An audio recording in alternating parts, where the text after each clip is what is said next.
Dr. Mbae, is there any honesty when we hear the police promise that they will deal with goons? Why do I say that? If you go back to 2024 during the Gen Z protest, we saw police officers side by side with goons, with individuals who are wielding batons, walking side by side with police. ACK, the other day. ACK the other day. There's CCTV footage that shows who these individuals are. An individual was arrested, and they said, I was sent by, and even mentioned politicians, member of cabinet who allegedly sent them there. You look at what happened to Osotsi, there is CCTV footage. Those individuals, the government is the one who told us they left the country. In a country where there is a Ugandan who was picked up in Kenya and taken back to their country. What happens? How is it convenient that then an individual who's committed crime here would not be able to be picked up in Uganda, brought here, and go through the justice system?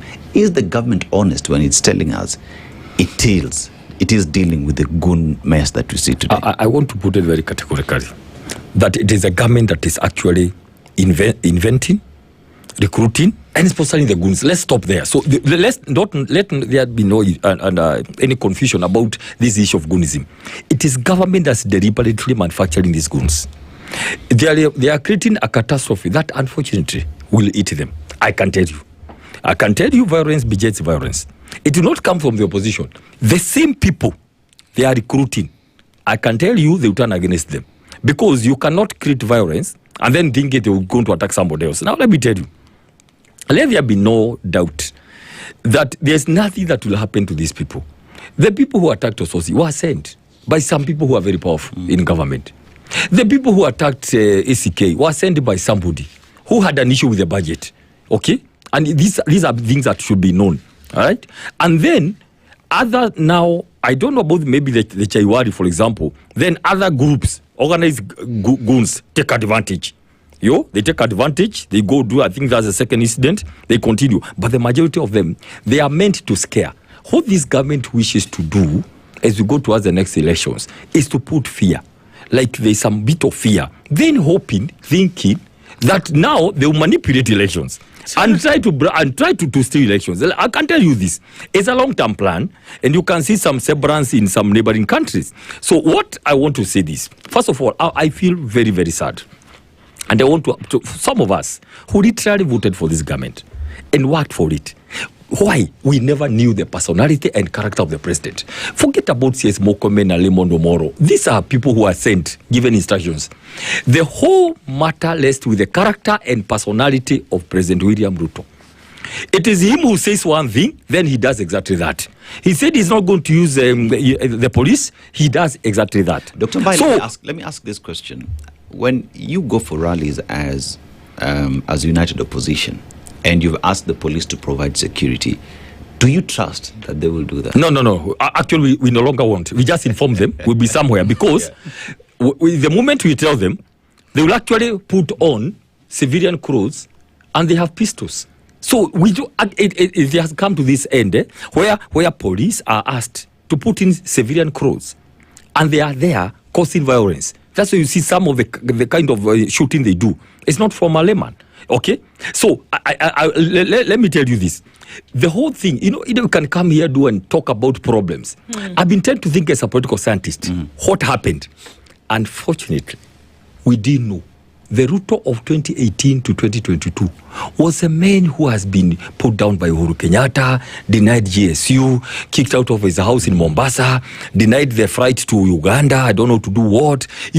This is man who has been beaten, denied, marriage and money for tea at current residence.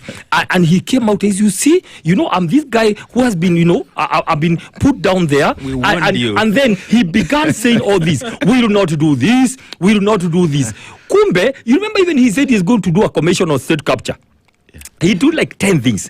Then he was saying, wait a minute. The day I get there, man, you'll know who is me. And I can tell you, everything he said, on record, it's on video. He did. So we didn't know. Some of us are mesmerized. We are like, my God, somebody doesn't change this way. Sure, even if it's changing. You cannot go there saying, we'll do. Then you come and say, hey, I want first of all to equal the wealth of the two large families in Kenya, number one. Number two, I want every business. Number three, I will never believe literally somebody who goes to church with a Bible every day, and the other one calling himself the son of the Sunday school, that he went to Sunday school, the CS, can literally butcher young people. That is the lowest we can ever go. You know, you can fight for money in this world and all that, but butchering people, literally President Ruto and CS sending Omoro to come and say we never abducted anyone. But you know what I think? I want to invite Kenyans to be angry. I want to invite Kenyans now to be angry, starting with the ones we voted for the president. We are angry 10 times because we were duped properly. Other people could see, no, this guy has not changed. He's just taking he's just trying to calculate something behind.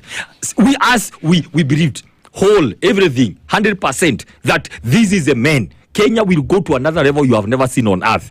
I mean, 4 million jobs, in a year, those kind of speeches, right? So what I would want to ask Kenyans, I want to invite Kenyans to be very angry. Angry at what? Not going out on Sabasaba. We are saying, please, all the people going out on Sabasaba tomorrow, they should be provided security. But for us, as DCP, knowing the killer person we have here, you will be killed, all of you. So for us, we are not telling people to go out. Please, how do you get angry? Prepare yourself.